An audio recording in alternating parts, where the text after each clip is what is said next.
All right, we're live. Finally, a little bit of technical difficulties, but we're good. Yep, we are here to do the second to last team preview hangout. We have our national hangout coming out Wednesday. So, Robert, we still doing Villanova tomorrow? Uh, yeah, I don't really want to do the national one Friday, so we could do Villanova Wednesday and the national one Friday, but Friday's gonna be so busy just with everything. Seriously, Friday is going to be a very, very loaded day. So, So we'll do Villanova tomorrow. That's fine. yeah, probably best to just keep the schedule going. So, Yeah. uh, as you have been following here, we've been previewing the teams of the Big East in these hangouts for the past few weeks. And today we'll be talking about the Butler Bulldogs with myself, Rob, and fellow editor Mike. So welcome to the. Not too much. Not too much. This is the second time we've had three people on this hangout, I Cool. believe. Yeah, no, it looked like some of the other staff kind of got in on that. It was cool to see everybody kind of jumping on.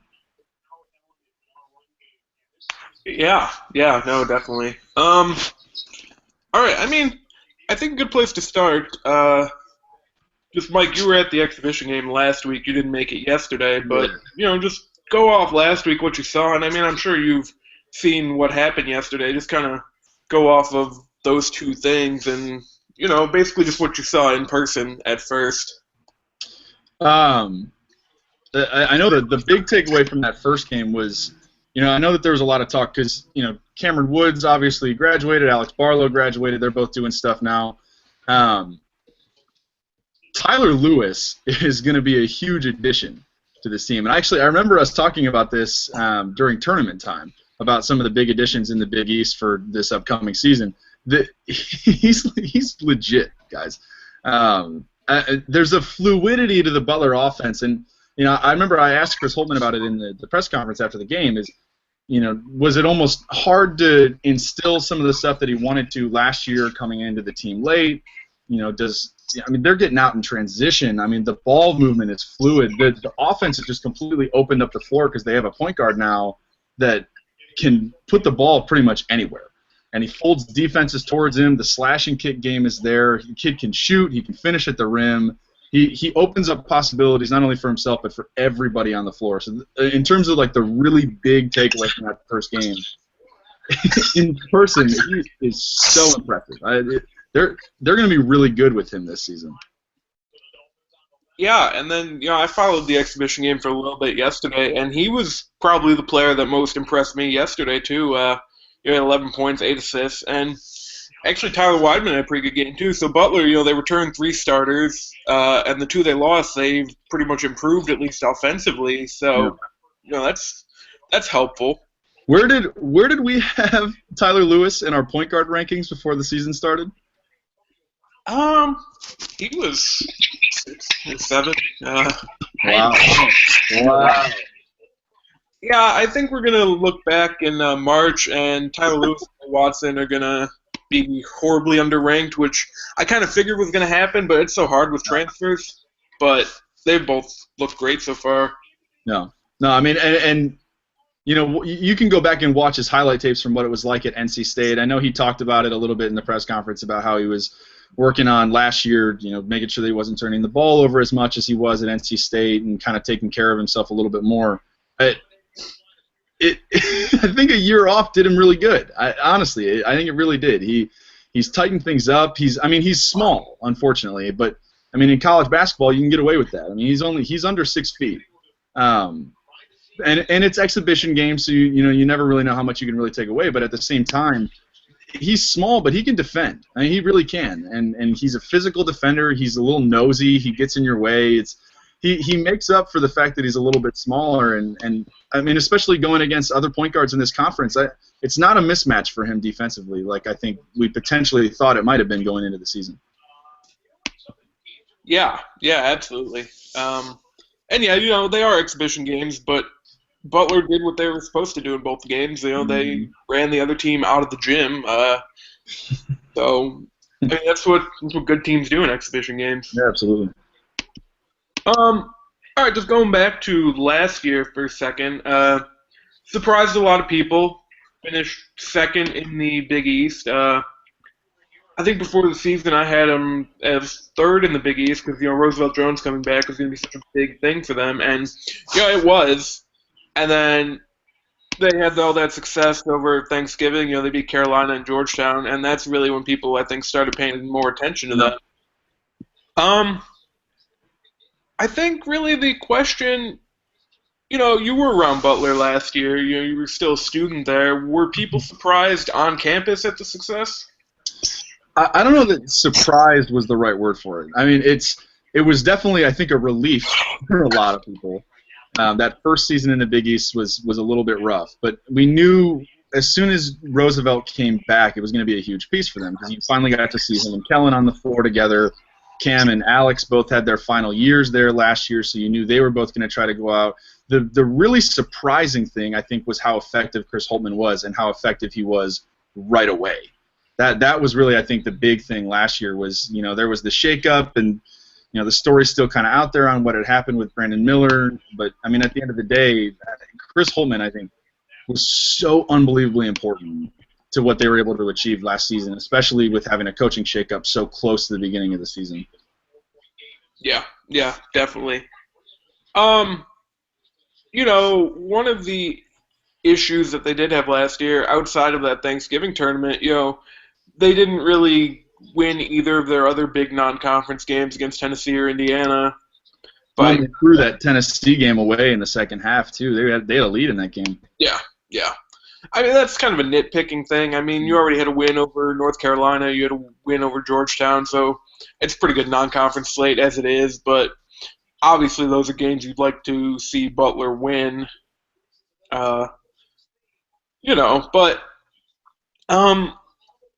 there's not a whole ton to talk about last year. I mean, again, they're returning probably a bigger portion of their team than most of the Big East. Their top three scorers are coming back. And you have Tyler Lewis and Tyler Weidman looking to play more of a role this year. I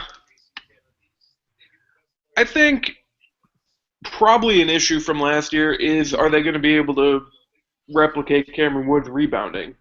Yeah. Well, and I know going into I wrote the projected starting five earlier this spring for what we could expect for the Bulldogs this season, and the big question mark spot was going to be either that 4 or the 5. Now Schrabis kind of floats between both. They actually have him playing a lot of the 4 now, so it's almost the center spot that I think there was a little bit of question about. Tyler Weidman had 11 rebounds in that first game. I'm looking at a box score right now. Last night he had, and of course the page reloads now as I'm trying to look at it. 13 and 4 last night, but yeah, I think he had about 11. Yeah. So I mean, it's the rebounding. Weidman is a real physical guy. He's a real physical guy. And so while he might not have kind of those instincts that Cam Woods had on the boards yet, it's kind of a different style of gathering rebounds. He's definitely going to muscle guys out of the paint. He's got a good knack for the ball. Replicating that from Cam is going to be tough, but at the same time, they've got him, they've got Nate Fowler, who's like the first true, real, in terms of size, big man that they've had since Andrew Smith graduated. Yeah. So I mean, they've got options. It's going to be hard, obviously. I mean, Cam was like a vacuum on the boards at certain points last season, but I mean, they've definitely there's a few guys that are going to be able to combine together to pick up the slack. Yeah, Woods, as you noted, was the 11th best defensive rebounder in the country, at least by defensive rebounding percentage. So it's going to be interesting to see where they accumulate that or pick up from where he left off, because obviously you get more chances if you get more boards on both ends, really. Interesting what it should be, at least going into this week. Something we noticed yesterday was the fact that, I hope I pronounced this right, Andrew Krabaz. Kravis. Okay. Yeah. I always mess that up. Yeah. It takes a little while to get used to spelling that one, too. Yeah. He suffered a concussion, so his status is probably going to be up in the air for at least Butler's opener against the Citadel on Saturday. So that's something we'll have to monitor with regards to perhaps who they decide to slide in there. If maybe Fowler gets the nod and Tyler Weidman starts at the 4. Well, the thing that was really interesting yesterday was they started Keelan Martin. And so, and I know I wrote this before the season. Keelan at the 4 is a really interesting idea. I mean, he's 6'6", 6'7", but he's big. He's brawny. I mean, he's a physical guy. And so he's undersized. You know, he'll struggle. You can't play him at the 4 for extended minutes because he'll struggle against some of like the true big men in the Big East when he has to go against them for extended periods of time defensively. But I kind of like the idea of spreading the floor a little bit around a guy like Weidman, who's just going to post up right in the middle of the floor, or in the middle of the paint, excuse me. I mean, then all of a sudden you can put Keelan, Kellen Dunham, and Tyler Lewis out there. You know, Roosevelt obviously is limited in terms of what he can do shooting the basketball, but I mean, obviously they're so much better with him on the floor, even if he's a little bit unconventional. I kind of like them starting Keelan because it spaces the floor a little bit. Yeah, I'm with you there. It certainly gives them a lot of options on the offensive side, and like you said, they can space a lot of guys out there. Definitely going to be something that we can watch for to see if they decide to do the same thing this weekend when they open up their 2015 season. Mm-hmm. Well, something I noticed last year, they started the same starting 5, I think, pretty much every game they could, except when Travis had the broken hand. Yeah. So I think they are obviously going to look to do that again this year. But like you said, they do have more options now if they need it, and that's a big thing.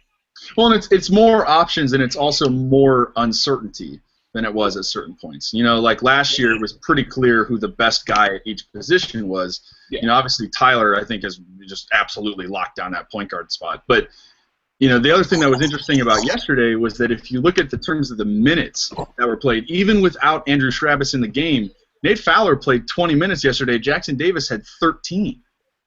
So Jackson Davis is kind of interesting in this case too because, yeah, he only played 13 minutes, but he had 11 boards in 13 minutes yesterday. So it's kind of interesting to see where he fits into play here too because, I mean, just looking at the minutes from yesterday and kind of from what you hear and read about the team this summer, it kind of seems like Fowler has passed Davis on that big man depth chart. But, I mean, there's 3 guys there that all probably should be getting playtime in some capacity when the games actually start to matter. Yeah, and you know, you look down the roster, there are probably 9 guys deep in terms of rotation, and that's big too, especially once you get into conference play. Mm-hmm.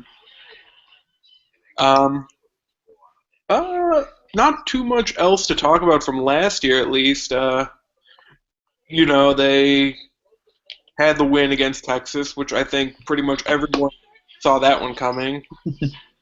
And then played probably one of the 5 best games of the NCAA tournament against Notre Dame. Yeah.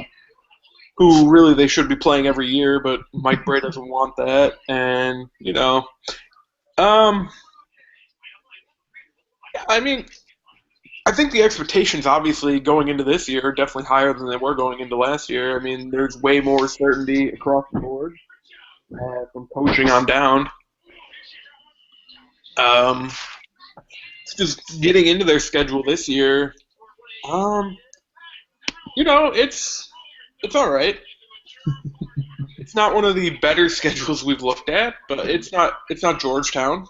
But it's tough when over the Thanksgiving tournament you're not playing teams like North Carolina this year and Georgetown, and I mean this Puerto Rico tip-off tournament just. There's good teams there, but there's not like a home run win for Butler to walk out of there with that will really boost that strength of schedule. Well, yeah, like next year already, they're in Vegas with Arizona. Mm-hmm. So, I do like the Cincinnati game. I think that's a pretty good booster compared to, you know, Northwestern. Mm-hmm. There's the rematch with Tennessee. Yep, that'll be a good one. Tennessee's kind of all over the place so far this year, but. Mm-hmm. And then getting Purdue, I mean, Crossroads Classic, you're going to either get Purdue or Indiana, so you're always at least guaranteed one of those two to generally be good. Yeah. So Purdue this year is a stronger team than they were. Butler played them 2 years ago, and Yeah, I mean, it was a good game. This is a much stronger Purdue team. I mean, this beating them that'll help their strength of schedule a lot. Oh yeah. Yeah, absolutely. Yeah. I mean, I don't think they're probably not going to take a non-conference loss at home. At least they might go to Cincinnati and lose, and they might lose at Crossroads Classic. But as far as games at Hinkle, there's no reason they shouldn't run the table. Yeah, I agree with that. I mean, Yeah, I agree with that notion.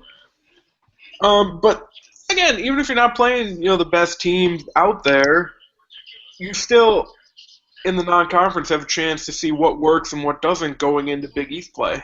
Yeah. And that's important too. Well, especially when you look at, I mean, just in the month of November, they're going to get Citadel. Then in Puerto Rico, it's Missouri State, and then on November 28th, it's SIU Edwardsville, which Edwardsville, for whatever reason, always gives Butler a game every time they come to Hinkle.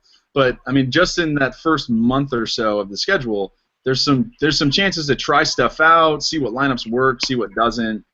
Maybe load up your minutes on the young guys and see what they do in bigger games. I mean, they're not exhibition games, but they're also, it's not your conference schedule. Also, you're absolutely right about that.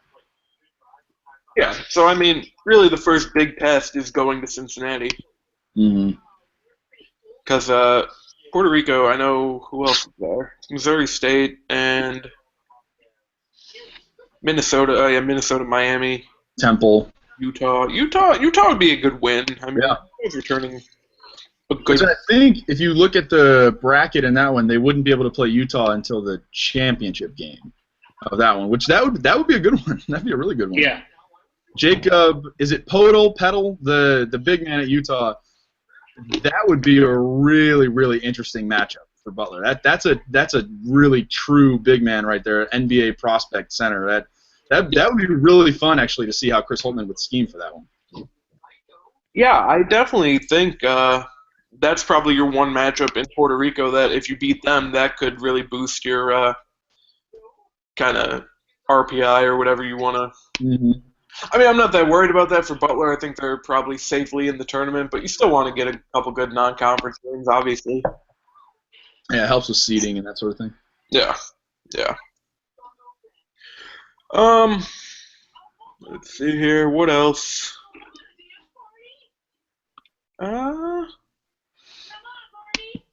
Actually, a little bit surprised that the competition at point guard between Tyler Lewis and Jordan Gathers really wasn't much of a competition after all. Because actually, I really liked Gathers coming in. I thought he brought a lot to the program, and so far in the exhibition games, he hasn't really done much. Yeah. He's kind of been the one new addition to the team that, I mean, he's played minutes. I mean, he's played actually a really solid amount of minutes coming off the bench in both the exhibition games, but didn't really have like a huge moment at all. I think he's just kind of a guy that's going to come off the bench and do all the little things. He passes well. I mean, he can shoot. He plays defense. And he's kind of like an expert of none, but that's a horrible example, I guess. The guy's not dominant at one thing, but he's good at a lot of things. And so and a guy that can come out and do the little things like that is going to be huge for them. I mean, at the end of the day, the competition with Tyler Lewis, I don't know that was really ever a competition to begin with. I mean, as soon as they announced that he was going to be transferring to the school, I think everybody kind of knew he was the heir apparent once he could come out onto the floor. I mean, Donald's All-American. The guy played minutes in his first couple of years at NC State and was really good. He posted, the highest assist-to-turnover ratio in the conference his sophomore year. So, yeah. I mean, Gathers is going to be good, but I think it's pretty clear Lewis is the guy right there. I think just going towards the future, after this year, you're not going to have Kellen Dunham anymore. You're not going to have Roosevelt Jones anymore. They have a really nice recruiting class coming in next year, but is this kind of a now or never type thing for Butler? I mean, I don't know that I would say that. I mean, I think that there's there's a drive to win. I mean, especially while they've got their two best offensive players for only one more season. I think that there's definitely going to be a push to be really good this season. But I mean, they're not going to be bad next year once those guys are gone. I mean, Lewis will be back. Brunk obviously is coming in. That recruiting class is good. Travis will be back. Keelan Martin, I mean, who knows how he develops this season. Keelan Martin could end up being a really good starter for them. I don't know that it's a now or never type mentality because that team next year should still on paper be really good, but I think that there definitely is a push to make a run this season while they have their two clear-cut offensive guys on the team. Yeah, I mean, they should be in the second weekend of the tournament this year. Mm-hmm. You know, the conference needs to send at least 2 teams this year. I mean, we can't just send 1 team again. That was bad. Yeah, Chris, any thoughts? I do agree that the team is certainly talented enough to make the second weekend of the tournament. They certainly were last year. Came right down to the wire with a Notre Dame team that wound up making the Elite Eight. Eventually falling to Kentucky in one of the better games of the NCAA tournament. Notre Dame played a lot of really entertaining games last year on that note. Yeah, I do agree. I don't know if it's necessarily now or never for this team, but maybe for the group, I guess, who's certainly been through a lot in their time in Indianapolis, it certainly would be a nice cap for them to get to the second weekend and to perform pretty well. But I don't necessarily think that for Holtman and company, you have to cash in now because otherwise you're going to be in transition for the next few years. Now they'll still be pretty talented going forward, especially with the talent they brought in even this year with Nate Fowler and McDermott as well. They'll still have Martin going forward, so Butler's positioned pretty well for the next few years, in my opinion.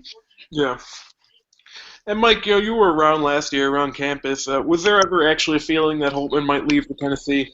I mean, it seemed like it was all just kind of. I think everybody kind of just got used to it. You know, I mean, how with Brad Stevens, how many times was it? Oh, Brad Stevens is in Los Angeles and he's interviewing at UCLA, and he wasn't. He was in Indy the whole time. Yeah. It's so hard with the rumor mill. I mean, it totally made sense why a bigger school would want to go get a guy like Holtman. I mean, he was unbelievable last season. But I think it's comforting. I think for the program, and not just for the students on campus. I think for the program in general, it's comforting to know that there's a guy there that's locked up for a few years that's going to stick around. I mean, I don't see him going anywhere unless it's like a home run offer from another school. I don't know that Tennessee would have been a big upgrade for him. Yeah. Well, again, with Butler being in the Big East now and the renovations they did to Hinkle, I wasn't there before the renovations, but we were there over the summer, and just the facilities are great now. Oh, it's gorgeous. And just based off what we heard, it didn't used to be like that. They used to be kind of like walls all over, just kind of jutting out into stuff, and yeah, they kind of kept the charm, but they also modernized it. So in terms of that, plus being in a good conference this year where you're getting national exposure, I mean, it's becoming a pretty good job. You're in Indiana already. It's a big basketball state. You're always going to have fan support. So, no, I don't think Tennessee would have been much of an upgrade. No. Well, and the other thing that was really cool was that if there was ever one knock, and it's hard to say that there was ever a knock against Brad Stevens, but if there was ever anything to nitpick about him when he was there, it was that the recruiting classes were always good, but they weren't, top notch at any point. And so the big tell was going to be, okay, Holtman joins the team kind of late on, and how is that going to affect the way that he recruits during the year? And then he goes and gets Joey Brunk, and so that's the biggest profile recruit Butler has had in how long? I mean, that I think was one of the things that was really impressive is that, I mean, not only is he sticking around, but the guy can recruit, and it's pretty clear from a guy like Joey Brunk coming on that's really promising for them.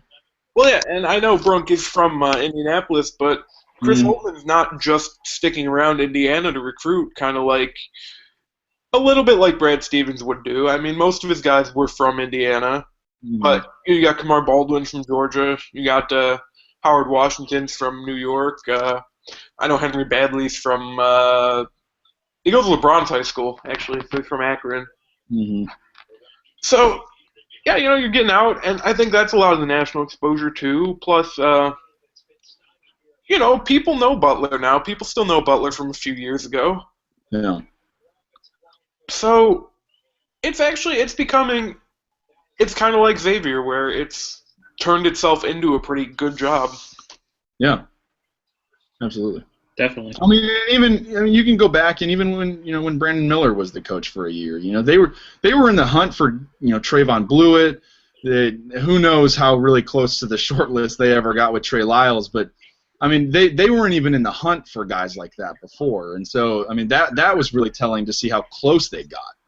And then now obviously they're starting to lock some of them down. So it's cool to see them on the map, and they're winning guys that are local and for so long it was, Cody Zeller visited Butler the day before he committed to Indiana, and so I mean it's tough, especially with a big school like that in the state. They can steal a lot of the local recruits, but it's cool to see some of the guys actually. Butler's very much on the recruiting radar now. Yeah. Yeah, no, I can't imagine it's particularly easy to recruit against, Indiana and Purdue, and then pretty much right down the road you got Cincinnati and Xavier too. So Notre Dame. yeah, I mean, pretty much the entire Big Ten you're recruiting against because you're right in there. It's tough. You got to be able to recruit there, but yeah, no, Chris Holtman has so far. I mean, they got, I think as of right now at least, a top 3 class in the Big East for next year, and I know they still have one more scholarship. So that's good. They kind of took care of it. Their class has pretty much been done since August or whatever. Plus, the one more guy that they got coming in at some point, because I know they got a transfer coming in, Keithan Savage. Yeah.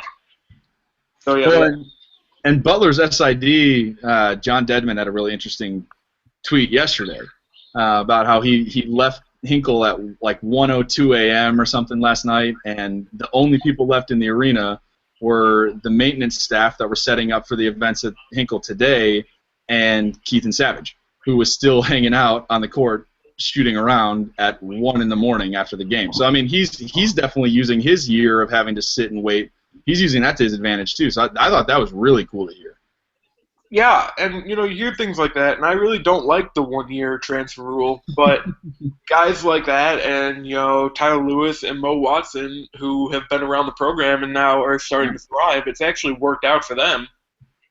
So it's not a perfect rule, but you definitely do need to have a little time to learn the program before you get to jump right in. Yeah, absolutely. Well, and use your time off efficiently. Yeah. Get better at what you struggled with at your old school, and try to make an impact right away once you do finally wait a year. I know I asked Tyler after the first exhibition game what it was like to finally get out there, and I think in his mind, I know he had struggled in the second half of that first exhibition game, and I think it was kind of like a good, not great feeling coming out of there, and he was not down on himself, but just kind of answering the questions like normal. And then I asked him that one, and his face just lit up. I mean, you could tell it's such a relief coming out of that transfer year to finally get to go out there and actually play. You're in the environment at the games during the year you have to wait, but to actually take the floor and start and actually see what it's like when that place just goes bananas at the beginning of games, you can tell it meant a lot to him. Yeah. And then as far as Big East schedule this year, kind of right off the bat, they get Providence and then they go to Xavier. That's one of the better first 2 matchups we've seen since we've been doing these. Obviously, Providence isn't what they were last year, but I believe Providence is 2-0 at Hinkle since Butler went to the Big East. They for sure won last year. Yeah, they won last year. And even though they're not, who they used to be with, Henton on the roster, but Chris Dunn is fascinating. I mean, he's fascinating because there's a really good chance that he pretty much single-handedly just tears through the conference this season. I mean, Yeah. that team's going to go as far as that guy takes them, and that honestly will be a really good first, like, complete defensive test for the Butler backcourt. Yeah, absolutely. And then obviously going to Xavier, it's a big thing. That game, is that the first tip-off game? That's at 1. No, there's got to be an 11 o'clock game, Yeah, right? there's Isn't Seton Hall playing at 11? Yeah, I want to say Seton Hall is playing at 11 on that day. Let's see. Yeah, they played DePaul. Yeah, that's a pretty good 11 game. Yeah. God. I know. I shouldn't say things like that. No, I mean it's not inaccurate. It's just, oh my God, at 11 a.m. Eastern, no less. Yeah. Oh my God, so DePaul's playing at 10 a.m. Central Time. Good morning. That's awesome. There's got to be double game that night, right? Let me see. At 11. That's January 2nd. Yeah. Let me see.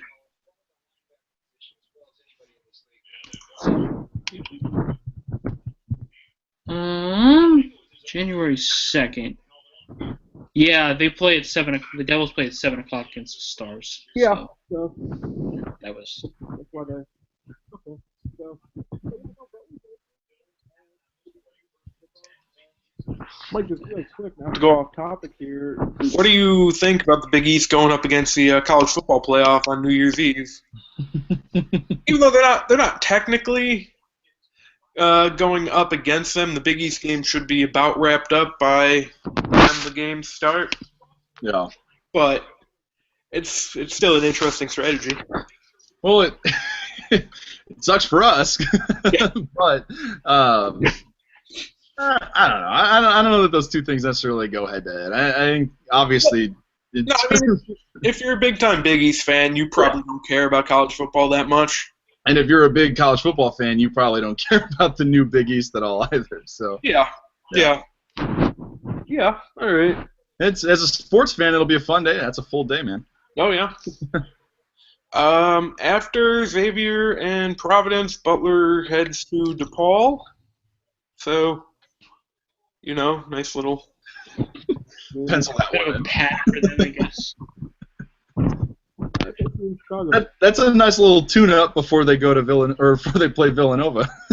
Yeah, and Butler and Villanova last year played a fantastic game. Yeah. Oh yeah. And even the year before that, even when Butler struggled, I don't remember what their Big East record was that first season in the conference, but it wasn't very good. But they played Villanova really tight that game too. I think will probably be the best home game they have all season, and it's kind of crazy that it's happening that early into their conference schedule. Yeah. So yeah, Villanova, St. John's. So really, after they play a tough game, they kind of get one of the lesser teams in the Big East, which is pretty nice for them. Mm-hmm. Yeah, because then they play Providence. They go to Providence, and they go to Creighton, and they host DePaul. So again. Yeah, so they're getting the DePaul games out of the way early. Yeah. Marquette will be interesting for them. Marquette's kind of like the wild card of the conference this season. There's a ton of talent there, and I know we were talking about it. What if they have to play Utah and Puerto Rico in terms of facing like a true center? Henry Ellenson is going to be really interesting also. So I mean that's another kind of that they're on the road. There's a lot of talent at Marquette. Marquette gave them a game a couple times last year. Scheming around having to face a guy like Ellenson is potentially going to be a big challenge for them. So that'll be another one that'll be really fun to see how they respond to that. Oh yeah, absolutely. And then after Marquette, they play Georgetown. Couple good games last year from Georgetown and Butler. Several, really. After Georgetown, you get St. John's, Seton Hall. So again, they get their tough games, and then they get kind of helped out. But then in February, they go to Villanova and Georgetown back-to-back weekends.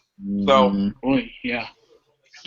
It kind of ends it a little bit. And then close out. They play Seton Hall, and then they close out a week later against Marquette at home. So that 3 of those last 4 games, that's a tough end of the schedule. Yeah.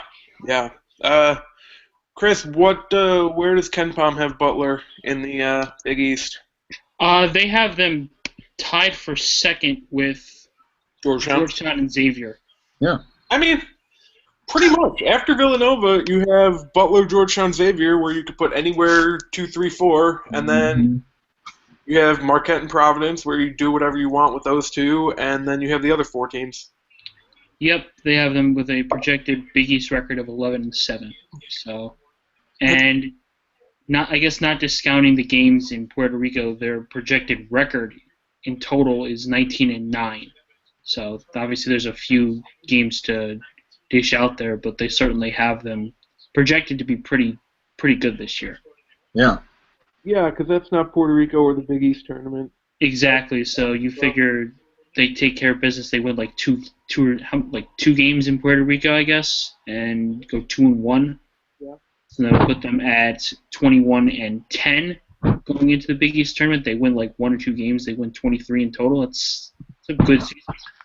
Would that put you about a 4 or 5? Yeah, I would say. Or were they were 6 last year? Yeah. Yeah. So right about there. I don't know. The seeding last year was pretty terrible across the board. It was pretty awful. Well, in that region, that region was brutal. Yeah, seriously, my God. That was brutal. I mean, Butler and Notre Dame play each other in the round of 32. Like that's a brutal matchup. That's brutal. Yeah. And then who did Notre Dame play after Butler? Because it wasn't Kentucky right away. They played Wichita. Yeah. Yep. And if they didn't play Wichita, they would have played Kansas. Yeah. Yeah. My God. Yeah. Yeah. That was rough. Yeah. What? Oh yeah, we have questions. Yeah. We can probably get to the questions here. Like we did Georgetown, we went like an hour and 10 minutes before we remembered the questions.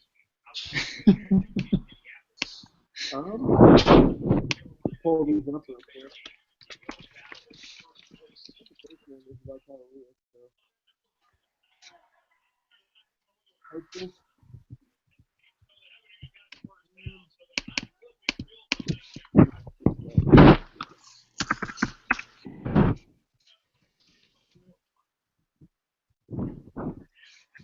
Hey, Rob, I think your mic went out, man.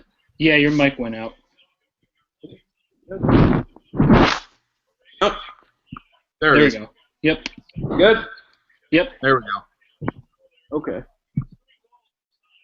Hold on.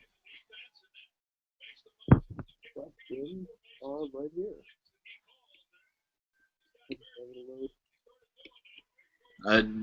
It's going out again. Yeah.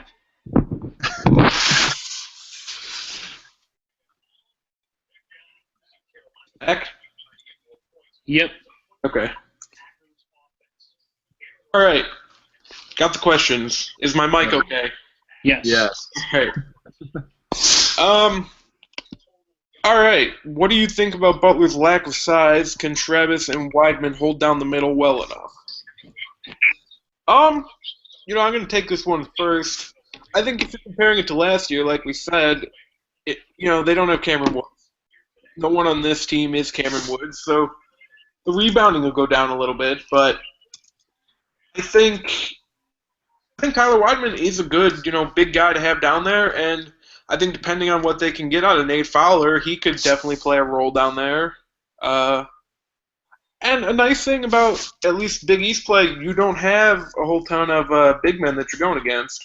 So I think they'll be okay. I mean, I think if I had to pick one glaring weakness, it would be kind of down low depth or whatever. But I think they'll be okay. It's almost like it's going to be kind of like a puzzle piecing mentality of trying to maximize the skill sets of all their different options to kind of pick up the slack of what each other's weaknesses are. I mean, and Andrew Travis, I think, obviously is an underrated defender, but I mean he really makes his bread as an offensive player. I mean we're talking about a guy that can space the floor. He doesn't necessarily have to do it on the low block. He can do it on the low block. I mean last year by the end of the season he was busting out moves that we hadn't seen before in the low post. So I mean he's going to give you an offensive option down low. Weidman will give you a little bit of a defensive oriented option down low. He's a little bit stronger. He's a little bit more physical. And then Fowler obviously is the guy that has the size. He's probably either him or Jackson Davis is probably the most raw of the big men. I mean you could kind of tell there was still a little bit of that deer in the headlights look for Fowler in that first exhibition game, but I mean obviously I mean he made an impact this summer, and I mean there's talk of him potentially even shaking things up into the starting lineup eventually at some point. So, and then you've got your spark plug like Jackson Davis. I think it's going to be kind of just a puzzle piecing, feeling out momentum, feeling out matchups, and things like that to maximize each other's output when the games actually are on the line. Yep. I pretty much just going to echo you since you guys pretty much took it all. Yeah, well, then we'll let you start this one here. How much will Butler's guard-heavy lineup affect them in league play? I certainly think it wouldn't hurt them. They're playing in a league that has an assortment of good guards out there. They'll be matched up against the likes of, Dunn, Arcidiacono, Jalen Brunson, the guards at Marquette, that are all being highly touted, the guards at Seton Hall as well, and the thin lineup of guards that Georgetown has, but still quite talented, that in Trey Campbell, Devontae Smith-Rivera, and LJ Pete. So I think having the amount of guards that Butler does can only really help them. Yeah. I mean, we've talked pretty much on all of these at this point, how the Big East isn't a huge conference in terms of players down low, where a lot of teams will be going with 3 guards. So, yeah, no, it's not a big deal, I don't think. I mean, because, yeah, they have a lot of guards, but they're guys that can score, they're guys that can steal the ball. The cool thing, too, is it's guard heavy, but they're all really versatile. Yeah. I mean, you've got a swing man like Dunham. You've got Martin's a swing man too, and might even get minutes at the 4. Roosevelt is a point guard, but he can also be a forward when he needs to be. It's guard heavy, but they can all do a lot of different. Yeah. Why is everyone underrating Tyler Lewis? Well, it's tough to properly put transfers in a proper rating. I mean, I knew he was probably going to be better than Alex Barlow, at least offensively, but it's so tough. I mean, I put him, I think, higher than Mo Watson because he played in the ACC, and Mo Watson played in wherever it is that Boston plays. But it's still tough to see how transfers are going to fit in, pretty much. No, I think that's fair. And the guy also hasn't played basketball in a year, and sometimes transfers tend to get forgotten a little bit while they take that year and they're sitting out. But, I think by the end of the year, people will be aware of how good he actually is. Definitely. Yeah, another thing with Lewis that I actually didn't put together, his dad is actually a big coach and kind of recruiter type guy in North Carolina. His dad runs one of the recruiting websites, I believe. He always retweets us.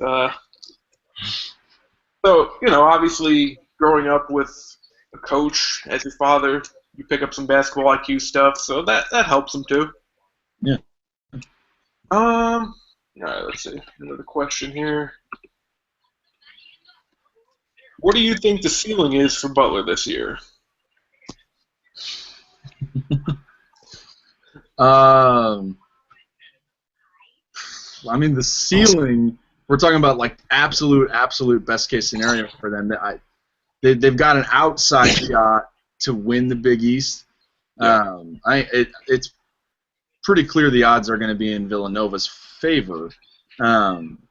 But I mean, if we're talking best case scenario, I mean, we could be talking, them going potentially a couple of weekends into the NCAA tournament if things work out well. They've done it before, and some of those teams were pretty thin. I mean, this team's a little bit deeper. So, I mean, if we're talking best case scenario, I think that's definitely in the picture. Chris. I'm with Mike. Definitely the best case scenario. Then we win the Big East and make the second weekend, perhaps Elite Eight. That's probably their absolute ceiling. I'm not sure. I mean, anything can really happen in the NCAA tournament. I don't know if this is a Final Four caliber team, but we've seen stranger things happen in the NCAA tournament before. But second weekend is definitely most likely their ceiling this year. Yeah, I'd say probably Elite Eight. I don't know. I hate projecting the NCAA tournament in November. It's all matchups. If Butler draws, a team with a couple good bigs, they're probably in trouble. If they draw a team that matches up with them with a bunch of guards, then they're probably a little bit better off. But I would say they could make the Elite Eight if everything goes according to plan. Yeah. We got a couple questions in earlier today. With no points in the first exhibition and 14 in the second, how much of an immediate impact can Nate Fowler make? Well, I think a lot of Nate Fowler's thing is going to be just he's a big body that can play defense. And for this year, that might be all they need him to be. I don't think they're going to necessarily need him too much on the offensive end. Because if he's on the court he's never going to be your main scoring option on the court just based on process of elimination who he'll be on the court with. But if he can get in there, kind of size up some guys, get you a couple rebounds, that's kind of what you need him to do. Yeah, I think if you're talking about immediate impact, I wouldn't necessarily get your hopes up right away. I think he's definitely a guy that if he does start to flourish a little bit later on, because another thing I was thinking about too is that it's kind of actually really important for the trio of Wideman, Jackson Davis, and Fowler to kind of start to set themselves apart and make their roles a little bit more clear, because there is, with Brunk coming in next season, and obviously this is something we can talk about a little bit later on, but with him coming in, it's really important for those guys to solidify their roles this year, because the minutes aren't going to be as many going around next season. Yeah. I mean, Chris, do you have anything to add, or? Nah, you guys have pretty much said it all there. So. Yeah. I mean, he's not really going to be too needed on the offensive end. Definitely not. Defensive, he could do a couple things. Although showing up in the top 25, why do college analysts always underrate Butler and their players? I'm not answering this. You two can take this. I refuse to answer this. It's all you, Chris. It's not a bad question. It's just such a Midwest thing to complain about. Yeah, I guess it's just all about just perception versus reality, really. I mean, that's just how things are sometimes with some teams. They'll consistently be under the radar, and then everyone will just be like all surprised when they actually do well. And then they'll tout them after the fact. But it's just a matter of just perception. So. Yeah, I mean, I don't think Butler has anyone that you should put on, the first or second team right now. So if that's what you're looking for, that's not the type of team they are. Yeah. So I don't know. I think people, especially the ones that handle the ratings, I think people are still trying to feel out the quality of the conference. I think that's part of it too. They're not the ACC, they're not the Big Ten.